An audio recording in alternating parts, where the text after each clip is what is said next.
Hola, ¿qué tal? ¿Cómo les va? Un gusto que estén nuevamente conmigo aquí en esto que es Crímenes de Córdoba.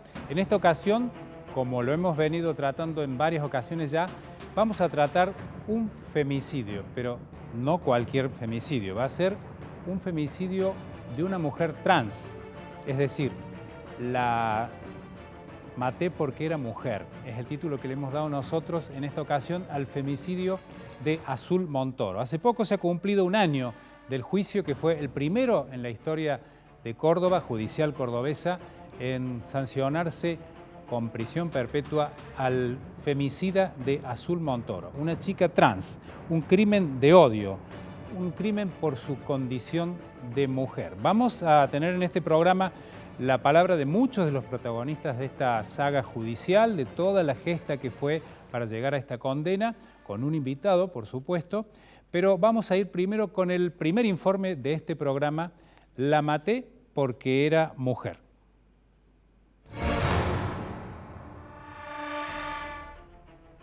Azul Montoro llegó a Córdoba desde San Luis. Como sucede con muchas chicas trans, terminó buscando sustento en la prostitución.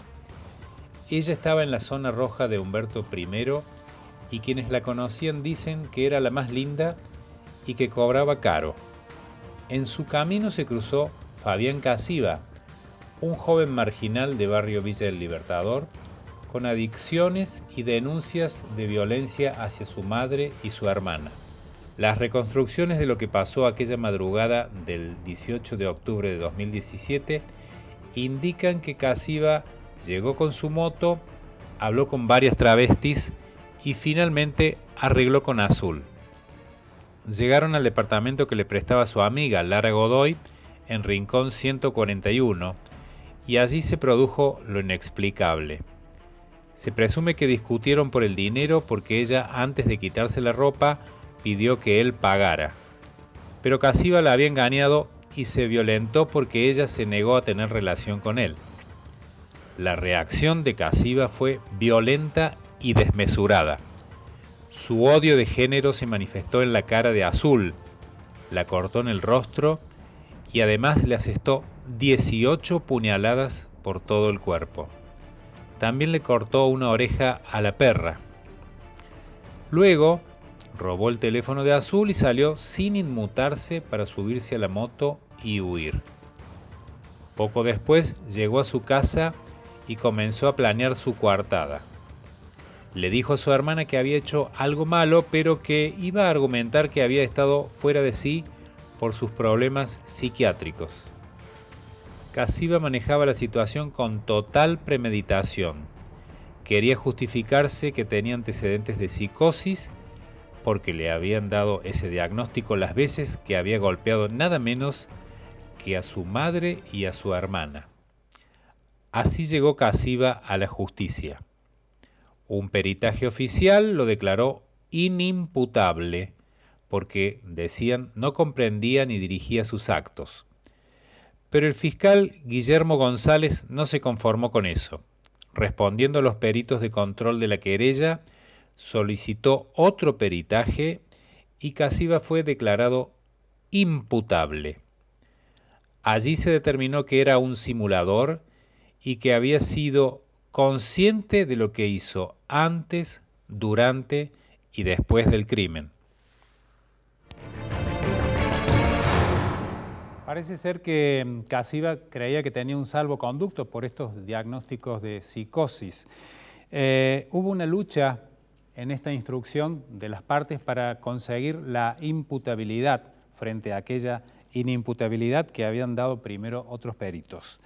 Además había que encuadrar la causa como un femicidio. ¿Por qué? Porque a veces muchos no han considerado hasta este juicio que el homicidio de una travesti no es femicidio. Bueno, el fiscal Guillermo González consiguió llevar esta causa a juicio y vemos ahora un resumen de ese debate.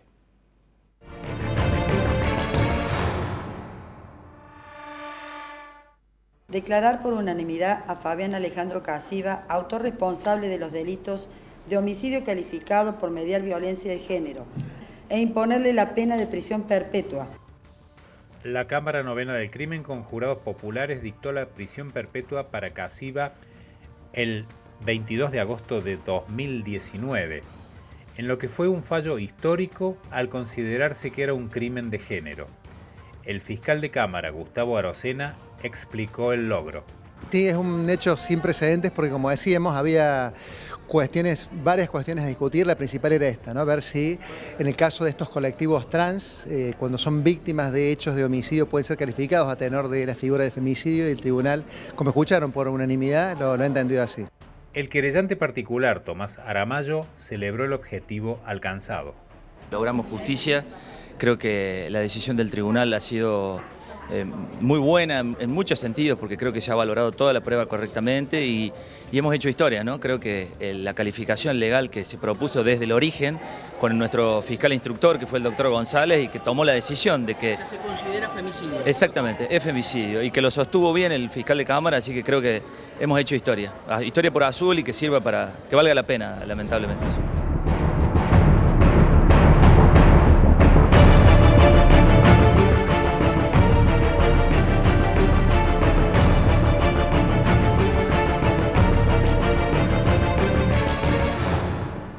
Entre otros datos de crímenes de chicas trans, tenemos en Córdoba una deuda pendiente: esclarecer el crimen de Laura Moyano, que tenía 35 años, el 25 de julio de 2015, cuando fue asesinada ahí, cerca de donde vivía, en la Donato Álvarez, en barrio Argüello. Todavía no se ha resuelto nada al respecto. Y en el país, Diana Zacayán, una militante de derechos humanos, murió en el barrio de Flores también de muchas puñaladas por su femicida en octubre de 2015, al igual que Marcela Chocobar, una salteña que vivía en Río Gallegos y también sufrió un crimen de género, ambas con resultado de prisión perpetua. Pero en aquellos debates, en estos dos debates que eran antecedentes del de Córdoba, no había habido precisamente eso, debate, habían sido juicios abreviados. Así que el de Córdoba ha sido el primer juicio con debate oral, con toda una deliberación del jurado popular que por unanimidad lo condena a Casiva. Veamos ahora lo que decía la perito de parte, Fabiana Boer, sobre quién era Casiva.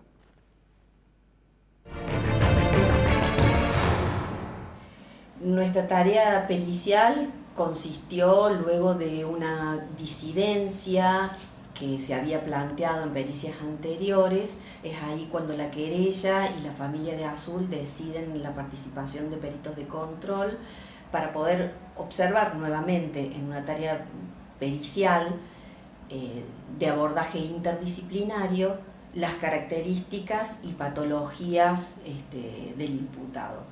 En ese momento se trabajó en conjunto, de una manera muy minuciosa, con el material obrante en el expediente, se trabajó con informes de instituciones, historias clínicas, testimonios. Trabajamos también con un material recabado que dio la posibilidad de observar que en el imputado habían indicadores de agresividad, impulsividad, falta de empatía, aspectos psicopáticos, mucho antecedente de violencia de género. Fue importante contar con el antecedente psicopatológico y psicobiográfico existente para poder determinar que, más allá de las características de personalidad, había una patología de base con policonsumo de sustancias que no impedía la comprensión y dirección de los actos. Es así como la Fiscalía toma este dictamen fundamentado y deciden elevar la causa a juicio para demostrar que la persona que estaba imputada era penalmente autorresponsable de este hecho.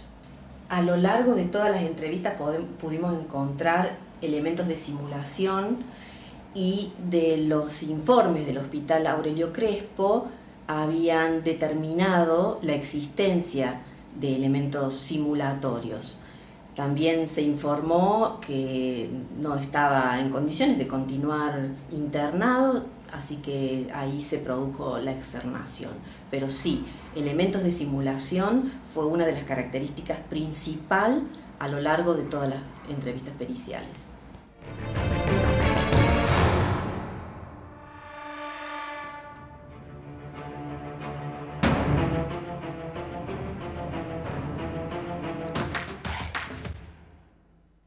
Alasia es noticia, un resumen indispensable con lo que tenés que saber al iniciar el día. Alasia es noticia, periodismo para la gente, por Continental, gente de radio. Estudio Jurídico Arias, abogados, agentes de la propiedad industrial, patentes y marcas. Gestión. Es otra forma de entender la política. Como la eficiente administración de los recursos públicos, con imaginación, sensibilidad, inteligencia. Gestionar es innovar, es transformar. Animarse a transitar nuevos paradigmas, es hacer realidad una idea. Gestionar es unir, garantizando la diversidad. Es producir, cuidando el medio ambiente. Modernizar, respetando la historia. Gestionar es cultivar la paz para cosechar el progreso. Es cuidar, prevenir, hacer que las cosas fluyan. Gestionar es poner a la gente por encima de todo. A pesar de la difícil situación, no bajamos los brazos. Porque como cordobeses, nada nos detiene. Cumplimos un año gestionando una mejor calidad de vida para todos los cordobeses. Hay equipo. Hay gestión. Este programa cuenta con el auspicio de la Asociación de Magistrados y Funcionarios Judiciales de la provincia de Córdoba. Yangües, Papagenadio y Asociados, servicio de abogacía, atendiendo sus inquietudes y desarrollando en conjunto la mejor solución jurídica para su caso. De Allende, Gianotti, Aguirre Mosquera y Longobardi, abogados especialistas en Derecho Penal Económico. A la hora de defender sus derechos, elija un profesional de confianza y avalada trayectoria. Juan Fernández Salé, 30 años en la defensa penal. Estudio Ortiz Pellegrini y Asociados, Derecho Penal, Penal Económico, Asuntos Administrativos, Constitucionales, Civiles y Comerciales, Contencioso Administrativos y de Familia. ¿Necesitas entenderte con tu vecino o vecina? Elegí Mediación, Centro Público de Mediación Comunitaria del Defensor del Pueblo de la provincia de Córdoba. Atención gratuita de lunes a viernes de 10 a 16. Comunicate por WhatsApp al 351-739-6264. Estudio Romano e Hijos, especialistas en daños y perjuicios. 40 años de trayectoria en accidentes de tránsito y de trabajo. Te llevamos el alimento de tu mascota para todo el mes, todas las marcas. Envío sin cargo en Córdoba y Sierras Chicas. Consulta al WhatsApp de Cecilia.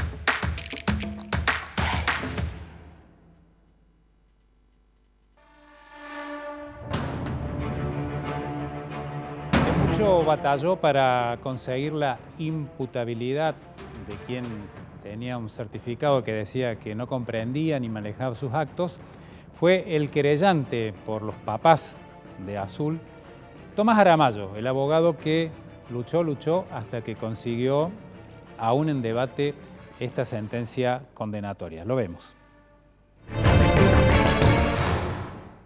Bueno, yo creo que el caso de Azul es un caso bisagra dentro de la justicia de Córdoba y del país, sobre todo porque confluye una situación de marginalidad, ¿no?, de una persona frustrada como Casiva, y sobre todo una situación de marginalidad por parte de ella, que al llegar a la ciudad de Córdoba la única posibilidad de trabajo que tenía era el trabajo sexual. Entonces, en una situación marginal en el mercado de abasto, en donde están expuestas a grandes problemáticas, ¿no?, de salud y de seguridad, confluye esta situación con Casiva, una persona absolutamente frustrada, con una gran historia de familia, ya con violencia para con su madre, para con su hermana, y a su vez con una declaración de esquizofrenia por parte de un médico que nunca apareció, nunca se supo quién le firmó ese certificado médico, y a su vez que le permitía a él circular por distintos lugares, cometer hechos delictivos y luego ampararse en esa declaración de inimputabilidad. Eso creo que se puso en jaque en el sistema nuestro, y a partir de allí ese poner en jaque lo determinó plenamente imputable, y se valoraron muchas cosas dentro del sistema judicial también a la hora de analizar y ver correctamente qué personas son las que transitan a diario por tribunales. Eso confluyó con una gran actuación de la querella y sobre todo una gran actuación del fiscal de instrucción que impulsó esta causa, demostrando efectivamente que Casiva era imputable, pero a su vez también tuvo otro matiz, que era conquistar al jurado popular una vez que la causa llegó a juicio. Es decir, confluyeron muchas cosas en un gran trabajo, también de la justicia, también de la querella, y pone en evidencia el rol del querellante particular, la importancia de proponer peritos de control, tanto de psiquiatría como de psicología, y eso nos llevó a la gran conclusión que fue una sentencia ejemplar en ese punto. Siempre en Crímenes de Córdoba tratamos de dar voz, de algún modo, a la víctima. Como no puede hacerlo, por cierto, Azul Montoro, se nos ocurrió consultar con quién era su mejor amiga. Lara Godoy va a hablar por ella y va a contarnos quién era Azul Montoro. Con Azul nos conocimos hace ya 15 años más o menos. Tuvimos una amistad muy linda. Vivimos juntas. Nos hicimos prácticamente como hermanas, compartimos muchos momentos juntas, vacaciones, cumpleaños, fiestas. Era una costumbre pasar las fiestas juntas, y bueno, era una excelente persona, excelente amiga, una hermana buena.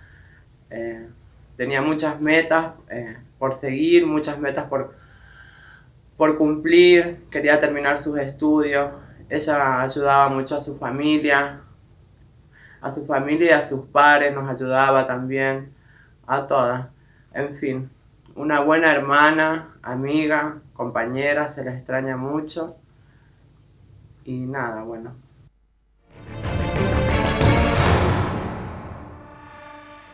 Y bueno, desde que comenzó el programa todo el mundo hace referencia a quien instruyó esta causa y le dio este enfoque de femicidio a un crimen trans.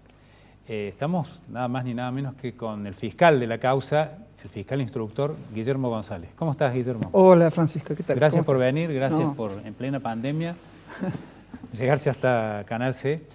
Dale, gracias. Bueno, ese enfoque, ¿no?, de femicidio, ¿qué podemos decir en un crimen tan particular, ¿no? Porque tiene sus connotaciones. Esto no surge inmediatamente.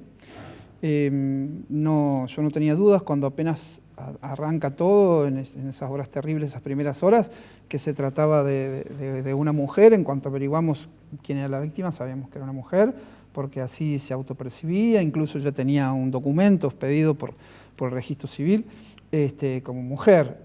Lo que se fue cerrando después la idea del femicidio fue cuando encontramos a quién había sido el autor del hecho y empezamos a indagar un poquito en la personalidad de ¿no? Te recuerdo, Francisco, que para que sea realmente un femicidio, no solamente que la víctima debe ser mujer, sino que el autor del hecho tiene que haberla matado porque era mujer, ¿no? Eso, si no serían femicidio. Por su condición de mujer. Claro, por su condición de mujer, si no serían femicidio cada vez que no, y aparte esto que se dice en un contexto de violencia de género, pero no se conocían. En un contexto de violencia de género, eso es muy particular, ¿no? Ya una discusión que ya había sido dada en algún momento en la causa de Paula Costa, ¿no es cierto?, que el TCJ fue determinante con este tema de que el contexto de género se puede dar más allá de que existiera una larga o formal relación entre las dos personas. Entonces, cuando yo empiezo a indagar e investigar la personalidad del que nosotros ya lo teníamos como el autor material del hecho y veo que era, imagínate, Francisco, estamos hablando de un varón que le pegaba a la madre. O sea, a la hermana y a la cuñada. A la hermana. Es decir, sus despliegues de violencia, él venía de un sector marginal, de un barrio de trabajadores, pero de una parte marginal, donde desplegaba su violencia en contra de mujeres y básicamente en contra de su madre. No hace falta ser muy experto en psicología para entender que la figura simbólica de mujer para cualquier varón es su propia madre. Tenía esos hechos anteriores por los que incluso había sido llevado a la justicia. Se había comprobado que habían sido reales, solo que se había valorado en ese momento que por una cuestión de brotes psicóticos por consumo de sustancias no había comprendido lo que había hecho, etc. Entonces, tenían esos antecedentes. Cuando yo veo realmente que la víctima era mujer, cuando vi que esta persona que había cometido el hecho tenía estos problemas de género que traía desde su propia historia vital, fueron 2 más 2, 4, pero sabíamos, y lo hablamos con mi equipo de gente, que no iba a ser fácil porque era realmente, desde el punto de vista judicial, novedoso. ¿Por qué? Porque jugamos con figuras que son nuevas en la legislación argentina. La ley de percepción, la ley de género, la ley de identidad de género, ¿no es cierto?, está incorporada en el Código Civil, el Código Civil nuevo del año 2015, es muy importante. Esto tiene una trascendencia a nivel mundial. Yo te Código cuento, Civil admirado por muchos países. Admirado por todos. Los padres del derecho nuestro son los romanos, ¿no es cierto?, el derecho romano. Nosotros venimos de ahí, el derecho continental europeo. Yo estuve en Roma, estuve en la Universidad Tor Vergata haciendo una especialización sobre derechos humanos, precisamente en Cortes, en Luxemburgo, Estrasburgo, y estuve en Tor Vergata. Y los romanos nos decían a nosotros, los argentinos que estamos ahí, nos decían, ustedes tienen el mejor código civil del planeta. No lo podemos creer.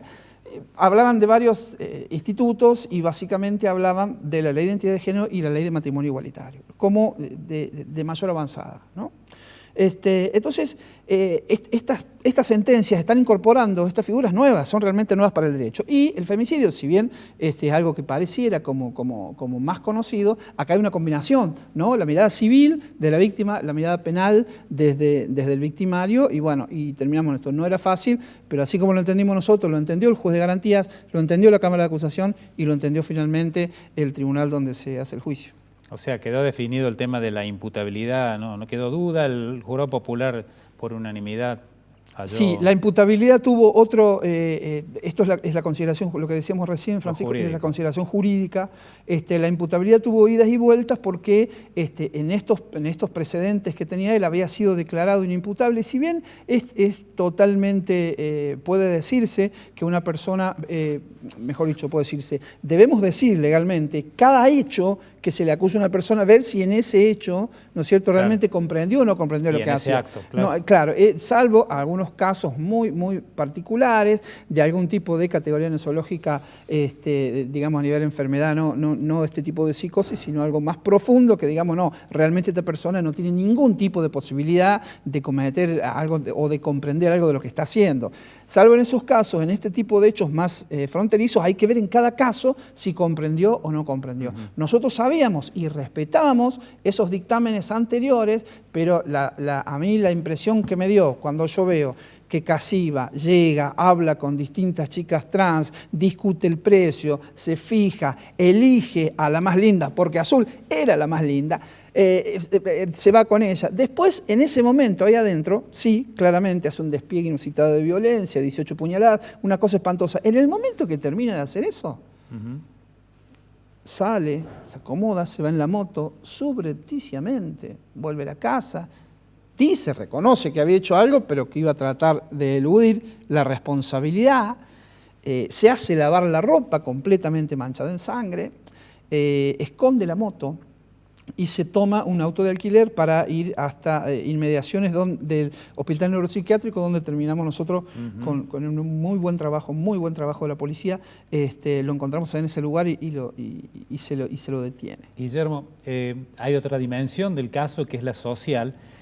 En poquito tiempo me queda para preguntarte, bueno, para mi entender, se encuentran dos marginales, uno por una cosa, otro por otra, ¿no? En este caso. Claro, pero hay una marginalidad de la que ya venimos hablando hacía tiempo, que por ahí es la marginalidad de aquel sector más desplazado, con algunas cuestiones de violencia por parte de Casiva, pero también Casiva tiene una familia donde tiene restos de la familia que son trabajadores y que hay mucho de componente personal también en esa marginalidad y de elección de marginalidad. No es lo mismo el caso de Azul. Azul que pertenece... no tuvo elección.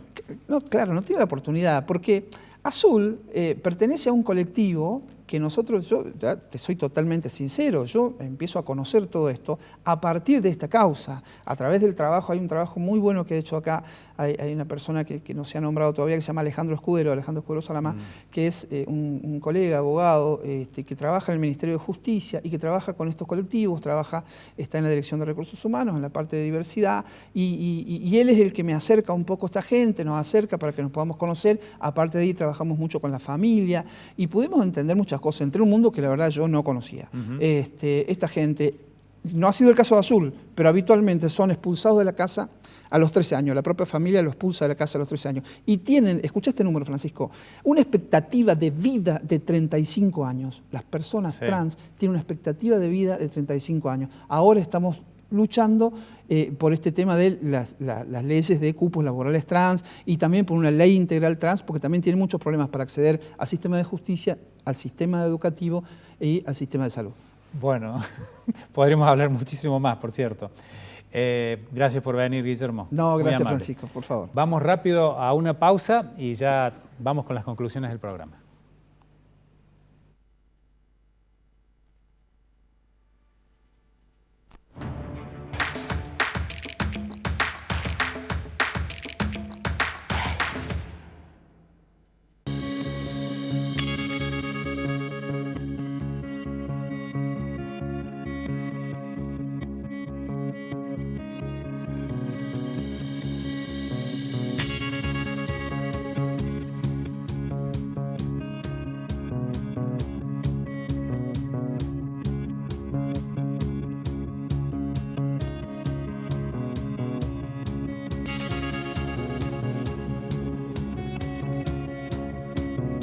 Alasia es noticia, un resumen indispensable con lo que tenés que saber al iniciar el día. Alasia es noticia, periodismo para la gente, por Continental, gente de radio.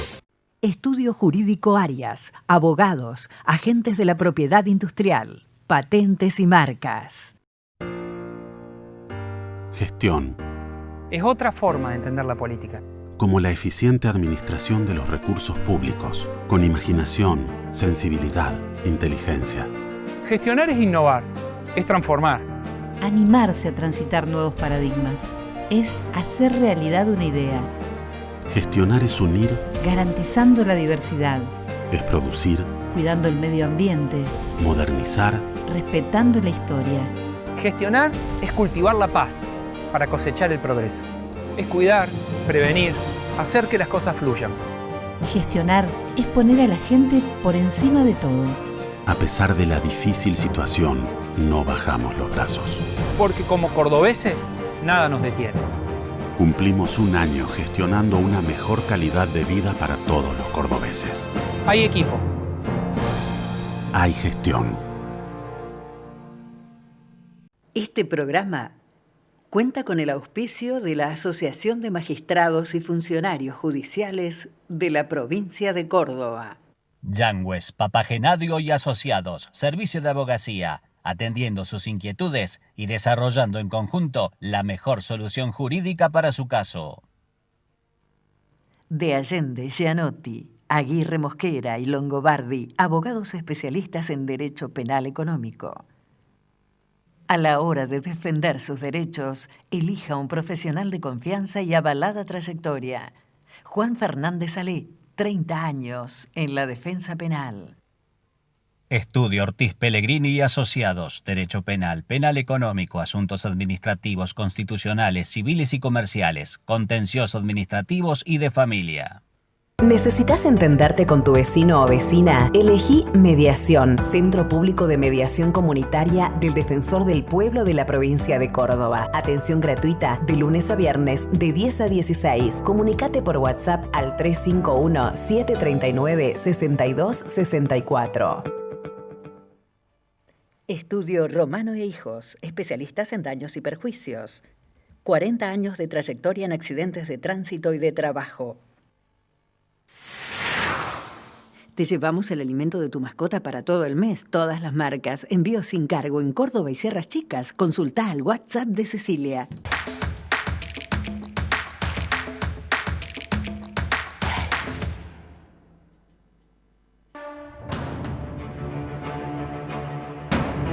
Realmente queríamos quedarnos a hablar mucho más con el fiscal Guillermo González, sobre todo de estos aspectos de lo social, ¿no?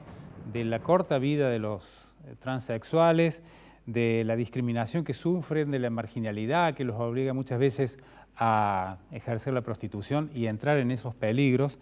Y las cosas que se están haciendo a nivel político para revertir es el cupo trans en determinados trabajos, por ejemplo, la ley nacional reciente que determinó un cupo para los trabajadores trans, igual el Consejo Deliberante de Carlos Paz. En Córdoba el Consejo Deliberante finalmente no lo votó.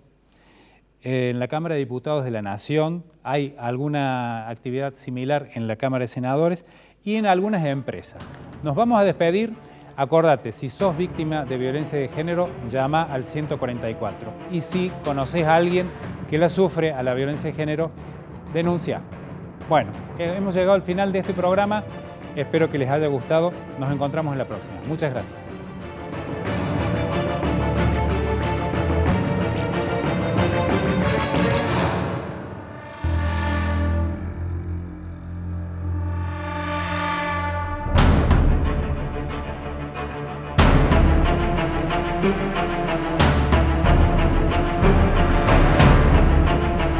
Thank you.